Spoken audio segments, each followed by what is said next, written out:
नमस्कार दोस्तों, आप कहानी सुन रहे हैं। हुनेसर जी नाम बदला हुआ, हमारे जिले के ही रहने वाले थे और शादीशुदा थे। उनके परिवार में उनके दो छोटे भाई, माता पिता, पत्नी तथा दो प्यारे बच्चे थे। हुनेसर जी कोलकाता में किसी सेठ के यहाँ ट्रक की ड्राइवरी करते थे। उन्हें ट्रक पर माल लाद कर दूर दूर के शहरों में जाना पड़ता था। वे बहुत ही मेहनती थे और अपना काम पूरी जिम्मेदारी व ईमानदारी से करते थे। उनके कार्यों से उनका सेठ भी बहुत ही खुश था और हर महीने उन्हें अपने साथ लेकर डाकघर जाता था और 1000-1200 उनके घर मनी ऑर्डर जरूर कराता था। हुनेसर जी की जीवन गाड़ी बहुत ही मजे में चल रही थी। कभी कभी जब उनको माल लेकर लखनऊ, बनारस आदि आना पड़ता तो वे थोड़ा समय निकालकर घर पर भी आ जाते और घर वालों का हालचाल लेने के बाद एक बार चले जाते हैं कि हुनेसर जी रात को करीब 10 बजे ट्रक लेकर निकले। उन्हें दिल्ली की ओर जाना था। उनके साथ सामू नाम का एक खलांसी भी था। हुनेसर जी खलांसी को अपने बेटे जैसा मानते थे और उसे ट्रक चलाना भी सिखाते थे। अब सामू ट्रक चलाने में निपुण भी हो गया था। उस रात सामू ने जिद करके कहा कि आप आराम से सो जाइए, तो ट्रक चलाकर मैं ले चलता हूं।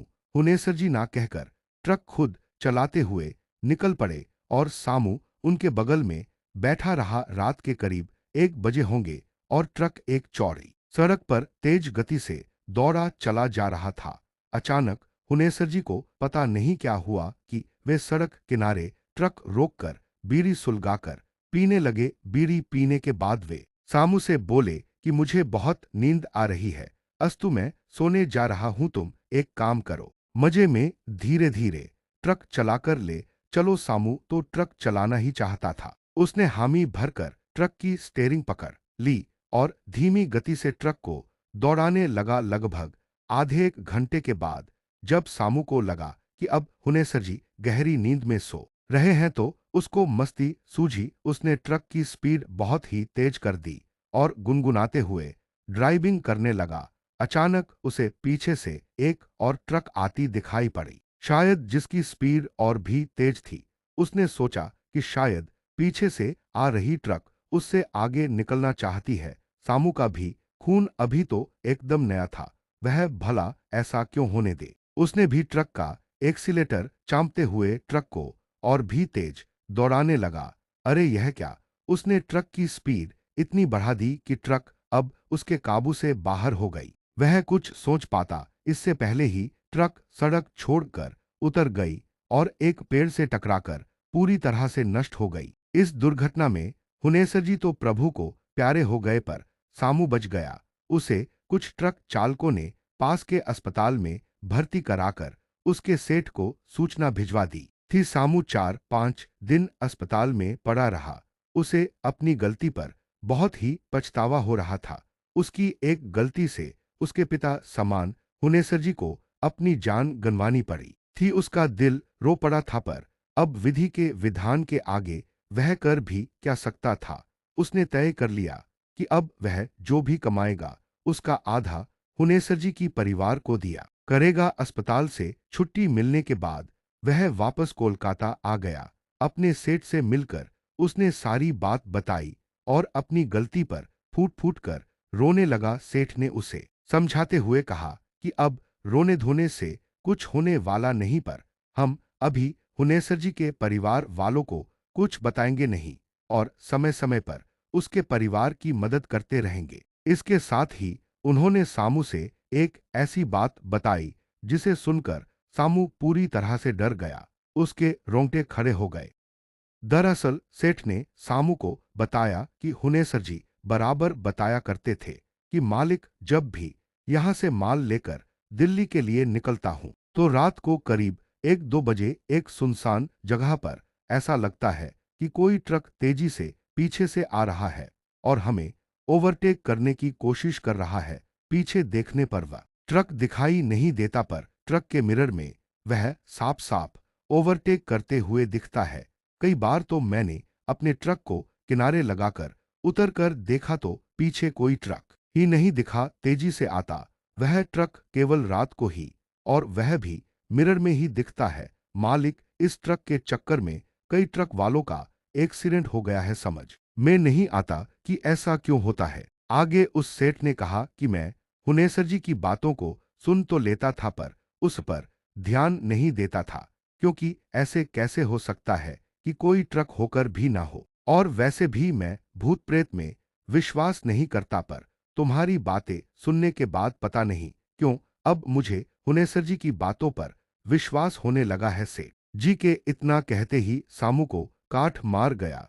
वह चाहकर भी चीख नहीं सका। तो क्या पीछे से आ रहा ट्रक कोई भूत प्रेत था, या कोई भूत ट्रक बनकर ट्रक वालों को चकमा देकर दुर्घटना करा देता था। खैर, समय सबके घाव भर देता है।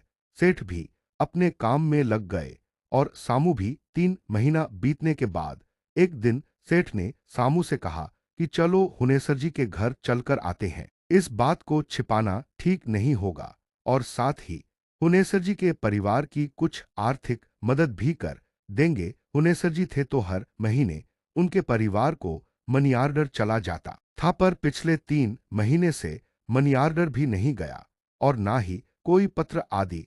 उनके घर के लोग कहीं परेशान न हो। सेठ की बात सुनकर सामू ने कहा कि सेठी, अगले महीने मेरी शादी है। शादी के बाद हम लोग चलेंगे, क्योंकि मैंने भी सोच रखा है कि हुनेसर जी के परिवार की मदद करता रहूंगा। इसके बाद सेठ ने कहा कि ठीक है, अगले महीने चलते हैं। मैं चाहता हूं कि मैं मुनेसर जी के बच्चों की पढ़ाई लिखाई की व्यवस्था भी कर दूं, और साथ ही उनके दोनों भाइयों को यहां लाकर कुछ काम धंधा दिलवा दूं। मई का महीना था और दोपहर का समय, कड़ाके की लू चल रही थी। सेठ और सामू पसीने से तरबतर थे। वे लोग पूछते पूछते हुनेसर जी के गांव में आ गए थे। एक आदमी ने हुनेसर जी के घर पर भी उन लोगों को पहुंचा दिया। हुनेसर जी के दरवाजे पर एक नीम का घना पेड़ था, जिसके नीचे चौकी पड़ी हुई थी। सेठ और सामू वहीं बैठ गए। उन लोगों ने हुनेसर जी के परिवार के लिए साड़ी, कपड़ा, मिठाई आदि जो लेकर आए थे, घर में भिजवा दिए। घर से उन्हें पानी, जलपान आदि पीने के लिए आया।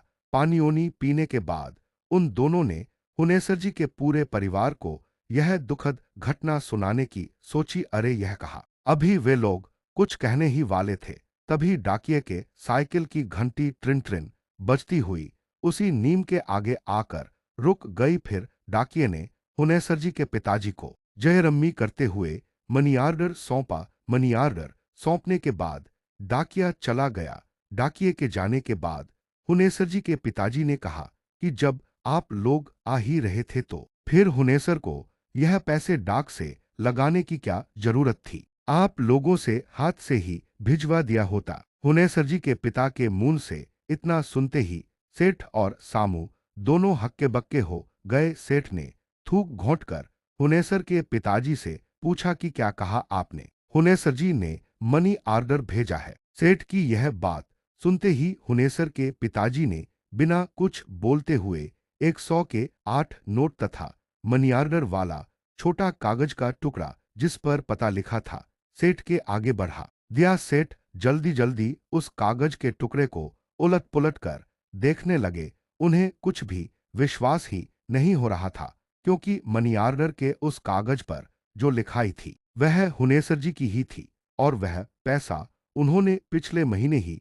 उसी डाकघर से लगाया था, जहां से सेठ और वे बराबर हर महीने पैसा लगाया करते थे।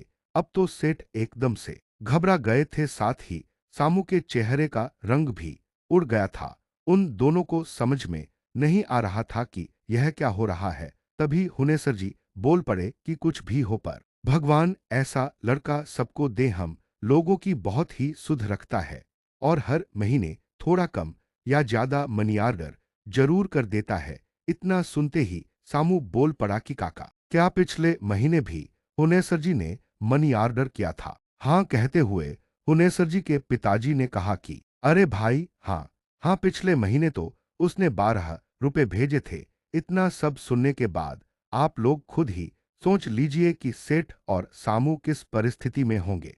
कहानी सुनना एक अच्छी आदत है, और आपकी रुचि में बहुत ही गहराई है। अगर अभी तक आपने चैनल को सब्सक्राइब नहीं किया है तो चैनल को सब्सक्राइब करें और कमेंट बॉक्स में कहानी कैसी लगी जरूर लिखें। तो आगे बढ़ते हैं। अचानक सामू अपने आप को रोक न सका और फफक कर रो पड़ा। सेठ से रहा न गया और वे सामू को चुप कराते हुए खुद भी रुआंसू हो गए। हुनेसर जी के परिवार वालों को कुछ भी समझ में नहीं आ रहा था कि आखिर अचानक ये दोनों रोने क्यों लगे। अब उस नीम के नीचे गांव के अन्य लोग भी एकत्र हो गए थे। सेठ ने थोड़ी हिम्मत करके सारी बात कह डाली। यह बात सुनते ही वहां खड़े लोगों विशेषकर महिलाओं में रोवन पीटन शुरू हो गया। पर अभी भी हुनेसर जी के घर वाले यह मानने को तैयार नहीं थे कि पिछले 4 महीनों से हुनेसर जी नहीं है। अगर हुनेसर जी नहीं है तो इन 4 महीनों में जो 3 बार मनी आर्डर आए हैं वह किसने भेजा है। हैंडराइटिंग तो मुनेसर की ही है। अरे इतना ही नहीं, 2 महीने पहले उसका एक पत्र भी मिला था जिसमें उसने लिखा था कि बाबूजी कुछ जरूरी काम आ जाने के कारण 1 साल तक मैं घर नहीं आ सकता, पर मनी आर्डर बराबर भेजता रहूंगा। काफी कुछ सांत्वना के बाद हुनेसर जी के दुर्घटना की पुलिस द्वारा ली गई कुछ तस्वीरों और डॉक्टर की रिपोर्ट के बाद अंततः हुनेसर जी के घर वाले माने कि अब हुनेसर जी नहीं रहे, पर वह भी पूरी तरह से नहीं। कहानी समाप्त हुई। आपको यह कहानी कैसी लगी कमेंट बॉक्स में लिखकर जरूर बताएं। धन्यवाद। गांव वालों और कुछ हितनात के कहने सुनने के बाद हुनेसर जी की अंतिम क्रिया संपन्न की गई। सारे कर्म विधिवत संपादित किए गए।